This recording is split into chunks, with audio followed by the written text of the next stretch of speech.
On est déjà dans la musique, nous autres, dans le temps des fêtes, avec Marc Fournier de Gladius. Comment ça va? Ben, ça va bien, bon matin. Bon matin. Je Bonjour. pensais jamais voir un jeu de poche de Barbie.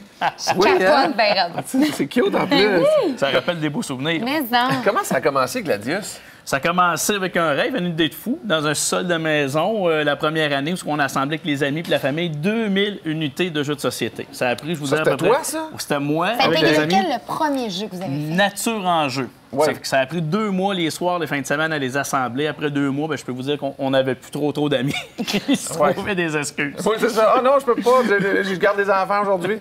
Donc, 2000 jeux là, puis comment ça a continué par la suite? Bien, aujourd'hui, on a franchi le cap des 3 millions de jeux de société made in Québec, fabriqués chez nous au Québec. ouais. Et on en est très fiers parce que c'est la mission de Gladius de concevoir tous ces jeux-là ici chez nous. OK, puis là, j'imagine que vous avez un immense entrepôt pour les concevoir, les stocker, de faire la livraison. Le sol a agrandi de 60 000 pieds carrés. Bravo, ça fait une grosse maison. Ça fait oui, effectivement. Et c'est 25 emplois directs. Mais comme je dis souvent, Gladius, derrière Gladius, il y a une douzaine d'entreprises et plus, un peu partout dans la province. Des dans sous-traitants? le domaine des sous-traitants, dans le domaine de l'imprimerie, la reliure, l'infographie, il y a toutes sortes d'entreprises qui viennent supporter Gladius. Donc, ça fait travailler beaucoup de monde, finalement. Là. C'est bon pour l'économie du Québec. Exactement. Puis ça fait partie de la mission aussi de conserver ça ici, puis d'être fidèle à ces entreprises-là qui, depuis bientôt 20 ans, nous ont supportés, ont travaillé avec nous et ont trouvé des façons de faire pour qu'on fabrique ces jeux-là, mais pas plus cher que les jeux que nous proviennent de la Chine ou des États-Unis. Moi, ce que je me demande, là, c'est comment une compagnie du Québec arrive à avoir la licence pour Barbie, pour des grands jeux, des grandes franchises. Est-ce que c'est difficile de les approcher et de dire, hey, nous autres, on veut faire un jeu, on veut utiliser l'image de Barbie? Je vous dirais que c'est vraiment la première licence la plus difficile. Puis ça a pris une dizaine d'années avant que Gladius soit reconnu, qu'on fasse nos preuves. On a travaillé les premières licences plus faciles un peu chez nous, Cagny Brocoli, il y a bien des années, avec Ben Wader aussi, qui habitait Montréal à l'époque. Et on a commencé avec des licences plus petites comme ça, et tranquillement, pas vite, mais avec la qualité des produits. Puis vu que c'est fait chez nous, on a fait notre renommée. Maintenant, c'est eux qui viennent à nous. Aussitôt qu'un film est en préparation ou un quiz télé, souvent, ça va être les producteurs qui vont nous approcher, voir si on va être capable de faire le jeu de table aussi.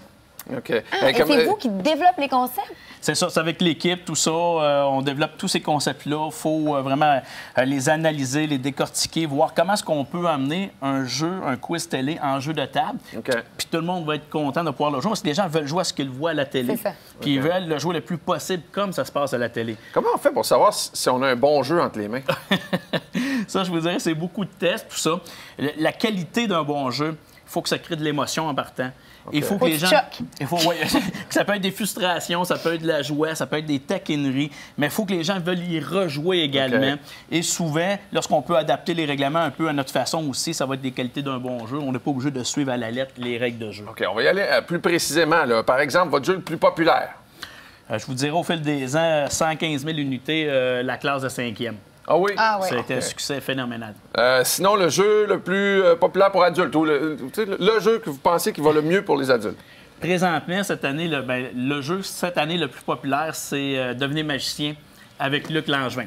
On l'a Ça, ici, c'est, regardez. Là, oui. on on l'a a des ici. images, on a des images. Et ça, c'est Luc, lorsqu'on l'a rencontré, Ouais. lui rêvait, étant plus petit, d'un jeu de magie différent des jeux qui se faisaient. Parce que OK. la plupart des jeux de magie, on les déballe, puis en les déballant, on perd déjà des morceaux de plastique qui tombent. Les règlements, c'est mal traduit, c'est écrit tout petit, c'est compliqué.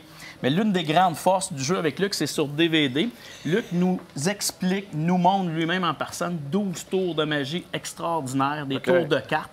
Puis vous allez épater la galerie, c'est certain. Autant un enfant de 10 ans qu'un adolescent. Puis même nous, en tant qu'adultes, on va chicaner pour avoir le jeu de cartes pour faire les tours. C'est vraiment Le jeu bien pour fait. les filles, maintenant.